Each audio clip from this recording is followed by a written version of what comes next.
I create new videos each week, so don't forget to subscribe and ring that bell. Have you ever been in a wood shop where they make drums or seen a video of manufacturers finishing a drum? Sometimes you'll notice at the pro shops they have this really nice roller assembly that they could put the drum on and spin it as they finish. They add their polyurethane, they add their stain and whatnot. Recently I've embarked on a project to restore my old drums. This is an experiment. I don't claim to be an expert or to know what I'm doing in terms of finishing drums, so I'm trying to figure it out as I go. Now for the first step, I actually developed a Lazy Susan type of approach where I put the drum on a panel and I was able to spin it, and that worked great for staining.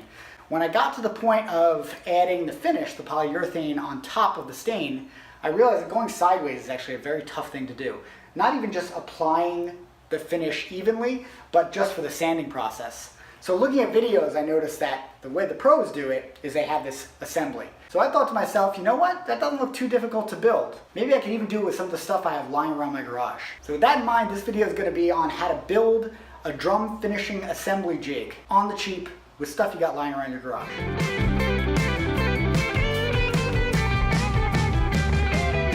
Now, full disclaimers here for all you pros out there that finish drums for a living and whatnot. I'm already expecting all the comments on how I'm doing this wrong and how awful this is.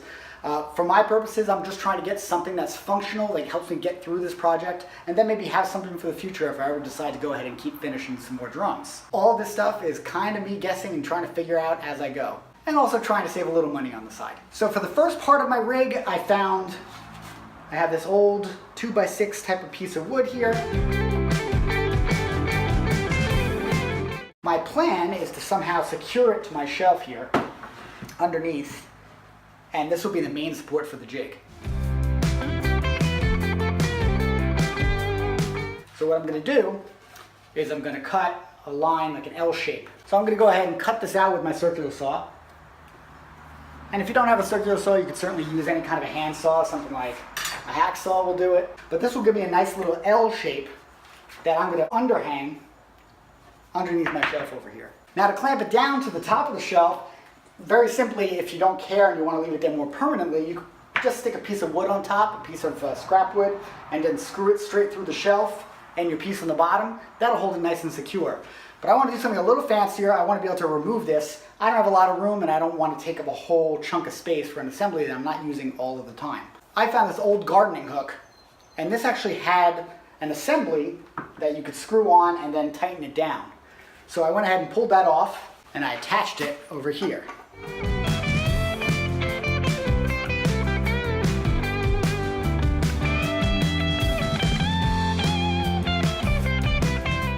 And this tightens down. Now this is a little flimsier than I liked, so I actually drilled a hole and put another screw that goes straight down through this metal into the whole casing. That'll give it a little extra down pressure. That way it'll be nice and sturdy when I tighten it. I've also attached this little piece of scrap wood as a sidebar. That way it'll hold it tight to the edge of my shelf here, and it won't have any play to go side to side. So let's go ahead and attach this, see how it looks.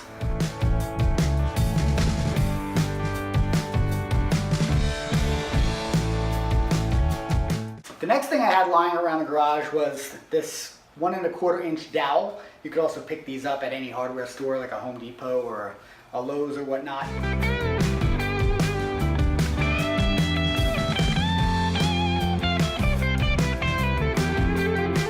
The biggest trick here that I found, and this is the biggest challenge, I don't have a drill press here in my shop. So getting a perfectly centered and straight 90-degree hole is really, really hard.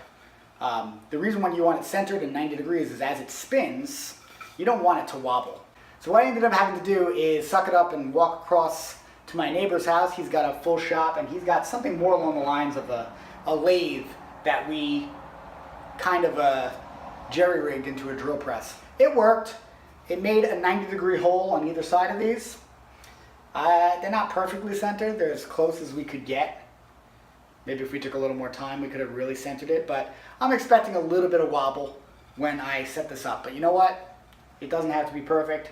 If you go ahead and do it and you really want it perfect, I would definitely take the time. So far, that's been the trickiest thing, is getting these holes lined up to the dowel.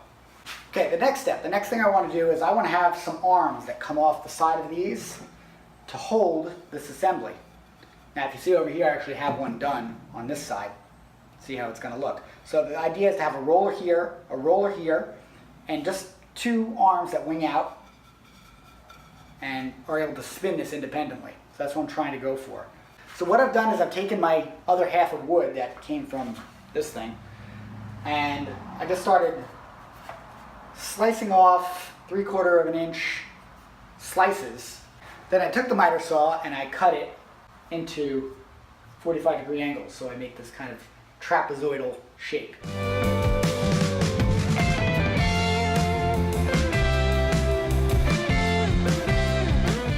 If I do the same thing on the other side, we're going to get this. I'm going to move that back. And that's going to give me my supports for the rollers. So to mount the rollers themselves, what I did is I went to Amazon and I found some bearings. These are called pillow bearings because they're just a set of bearings, kind of like the center of a fidget spinner. And they have this casing around them that you can put screws into. So if you notice, I went ahead and screwed this into my little wood that I made.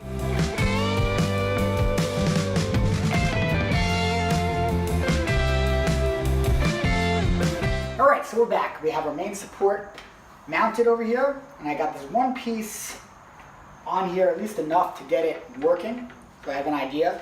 I've gone ahead and both my rollers are now cured. So they're spinning on their bearings, and they're attached to their handles. Now I just got to finish attaching both sides here to the support, and we are ready to rock and roll. Like I said, the rollers are not dead to center, so they have a little bit of wobble to them, but I think they work pretty well. Just a quick little test. Grab one of the drums that I'm working on, put it on the roller. I should be able to roll this drum pretty evenly. Now, of course, I'm not going to do wood on wood because I'm afraid of damaging the inside of the drum. So the final step to complete this jig is going to be to put some kind of a padding over these dowels. And for that, I went ahead and bought some pipe insulation from Home Depot. It costs about $3 for 6 feet of this stuff, and you can trim it down. It's self-sticking. They didn't have an 1.5 inches, so I opted to go for 3/4 of an inch, which means I'll have to double this up to get it to go all the way around the roller. So I'm going to cut these down to the right size, attach them to the rollers, and then we'll be all done.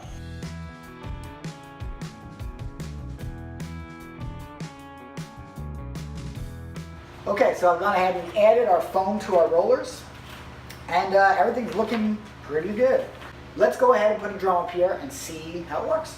Now I measured this out to make sure it'll support a 10-inch tom. Anything smaller than a 10-inch is not going to work, but I don't really own any drums that are that small.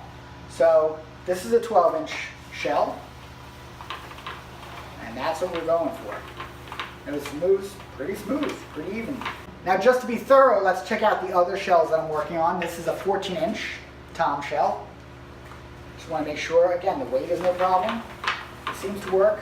And finally, here's my 18-inch. This is going to be my bass drum for this kit. It is a floor tom that I converted.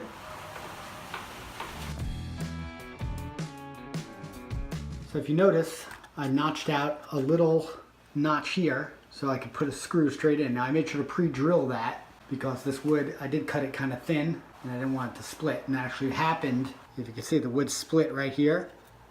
And then I had to put another screw up here. Now to give it some extra security, I actually also installed these braces.